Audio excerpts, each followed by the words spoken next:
আর এটা কেন হচ্ছে খুব দ্রুত যদি বলি, সেটা হচ্ছে এই সরকার ক্ষমতায় আসার পর, মানে এই গণঅভ্যুত্থানের পরবর্তী সময় থেকে সমাজের একটা অংশের, এটা খুব বড় অংশ না, তারা কেউ কেউ এই যে বিপ্লব শব্দটা, এটা নিয়ে একসময় আমরা প্রচুর ডিবেট করেছি যে এটা একটা বিপ্লব, সব বন্ধ করে দাও, বাতিল করে দাও, সংবিধান স্থগিত করে দাও।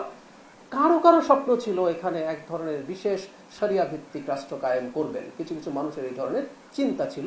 শেষ পর্যন্ত সেটা না হয়ে যেহেতু বাংলাদেশ একটা উদার গণতান্ত্রিক পথে গেছে, সেটা কারো কারো ভালো নাও লাগতে পারে, মেবি। এটা আমি একটা অনুমান করছি বিশ্লেষক হিসেবে।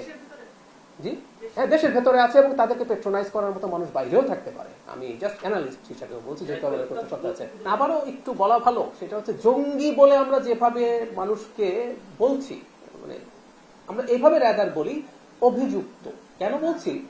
আদালত কাউকে পূর্ণাঙ্গভাবে কোনো অপরাধের জন্য যদি অ্যাকিউজ না করে, কনভিক্ট না করে, তাহলে আসলে এভাবে বলা ঠিক না। সো জঙ্গিবাদের অভিযোগে, এই অভিযোগ কেন বলছি কথাটা, আগের রেজিমের সময়, শেখ হাসিনা রেজিমের সময় বিশ্বাসযোগ্য অভিযোগ আছে এমন মানুষ তো আছেই, কিন্তু অভিযোগ নেই এমন মানুষকেও গ্রেফতার করা হয়েছে। কারণ এটা তাদের ক্ষমতায় থাকার ন্যারেটিভের পার্ট ছিল, যেটা আমি শুরুতে বলেছি।